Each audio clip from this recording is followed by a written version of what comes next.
Do you realize every religion was given to enslaved people, not created, given, forced, imposed, beaten into them? You didn't choose it. Your ancestors didn't choose it. It was handed to them through blood, chains, and trauma. Think about it. Name one religion enslaved people created for themselves during slavery. You can't, because when you're in bondage, you don't write scriptures, you don't form temples, you don't build belief systems. You accept whatever the master gives you, or you die. Let's go through the religions that were forced onto oppressed people. Christianity, forced on Africans during the transatlantic slave trade. The Bible was used to control, not to free. Slaves obey your masters was quoted more than, let my people go. The book of Exodus, the story of rebellion, was often removed from slave Bibles. They gave you a white Jesus and beat you until you said, Amen. Islam, spread through Arab conquest, especially in North and East Africa. Africans were captured, converted, and renamed. Look up the Zanj Rebellion, enslaved Africans under Arab rule in Iraq. Islam didn't always come through peace. It often came with shackles and swords. Judaism, weaponized during European colonialism to justify chosen versus cursed bloodlines. Used to label black people as the children of Ham, cursed and made to serve. Later transformed into trauma-born identities like black Hebrew Israelites, trying to reclaim power in a system built to deny it. Even Torah texts were twisted to divide, rank, and control. Hinduism, enforced through caste systems, where Dalits, the untouchables, were considered spiritually polluted. Used to keep indigenous and tribal people in generational poverty and exclusion. British colonizers even used caste to enforce division during their rule in India. Buddhism, seen as peaceful but also spread through imperial expansion, especially in Asia. Used by some empires to control lower classes through karma, detachment, and spiritual hierarchy. Told to accept suffering as part of life. Just like slaves were told, your reward is in heaven. Catholicism, spread through forced conversions during colonization of the Americas, Caribbean, and Africa. Missionaries worked alongside conquistadors. Indigenous people were baptized under threat, forbidden from practicing their ancestral ways. They erased your gods and gave you saints. They replaced your ancestors with popes and priests. So ask yourself, if religion is so divine, why did it always come with colonizers? Why does it always come after invasion? Why does it erase your name, your land, your tongue, and then give you a God that looks like your oppressor? 1. What is a slave? A slave has no freedom, no choice, no voice, no ownership of their body, mind, or spirit. So when you're enslaved, you don't choose a God. Whatever the master gives you, that becomes your religion. You didn't pick Jesus. You were handed Jesus between whips and chains. 2. As a slave, you don't get a God.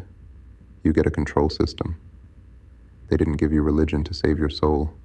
They gave it to break your spirit. They banned your language, banned your rituals, burned your altars, then handed you a book and said, "This is your God now. Obey." And we've been obeying ever since. 3. The trauma passed down, generation after generation.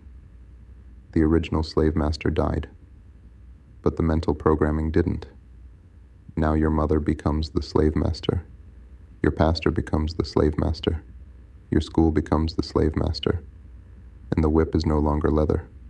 It's fear, shame, and guilt. 4.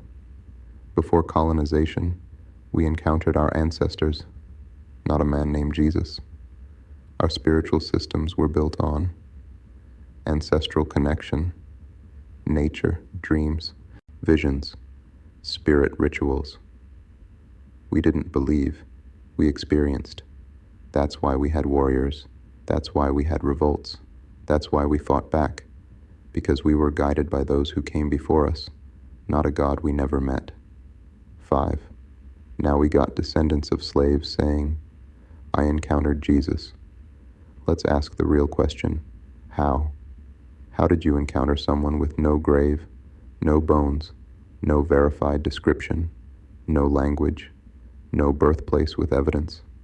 Nobody in history has ever described how Jesus looked, not even the Bible. Yet people say, He appeared to me. I saw Him. How? How do you encounter a being whose name was created by humans? Jesus is an English mistranslation of a Greek word from a Roman system, forced onto African people. So let's be clear, what you encountered was a colonial hallucination, shaped by trauma, repetition, and cultural programming. 6. You were supposed to encounter your ancestors, not a Roman deity.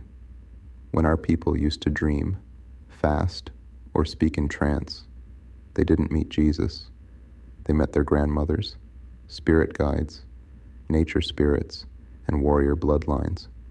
That's what gave them the strength to revolt, to rebel, to escape. Now, you close your eyes and see a European face named Jesus, because the memory of your ancestors was replaced. 7. Christians say God the Father created humans. But where's the womb? Let's really ask this. If God is the Father, then where is the mother? Where is the divine feminine? Where is the womb that birthed mankind? They love to say, the Father created us, but men don't give birth. There's no creation without the feminine principle, and yet Christianity completely erases it. That's not divine order. That's patriarchal programming. 8. Everything they deny in your ancestors, they blindly give to a mystery God. They say, ancestors are dead, but praise Jesus who died 2,000 years ago. They say, we don't talk to the dead, but pray to a man whose tomb they can't even locate. They say, we don't worship man, but sing, kneel, and cry over an image that came from European paintings. Meanwhile, your ancestor literally lives in your cells, and you ignore them. 9. You don't need to know your ancestor. You are your ancestor. Ever wonder why? You look like your great-great-grandfather.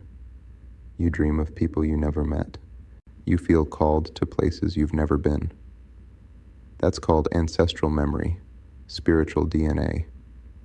Yet people toss it aside and say, I don't know them, but I know Jesus. How? You've never met him. He didn't pass down his blood to you. He didn't birth your culture. He didn't guide your lineage. Your ancestors did. 10. People will tell you, forget your ancestors, they're dead. We don't know them. But in the same breath say, Jesus is my Lord. He rose, he lives, he's with the Father. Let's break that nonsense apart with deep logic and ancestral truth. We don't know our ancestors. Then look in the mirror. You carry their face, blood, DNA, voice tone, body structure, spiritual memory. You are your ancestors. That's why you walk like them, laugh like them, react like them. You're not disconnected. You're living proof they existed. The reason you resemble your great-grandmother, the reason you have your grandfather's jawline, is because your ancestors live in you, not in the clouds. We were made in our image, not theirs. You've never met anyone who looks like Jesus, but you've met 10 family members who look like your ancestors. So who's really dead, and who's really alive? Final thought, the real spiritual power was always within you, not outside of you. They replaced your inner voice with the colonizer's God, then taught you to fear your own roots and worship your own enslavement. You don't know Jesus. You were taught Jesus. You don't know God. You were given God, and the name you cry out to was never yours.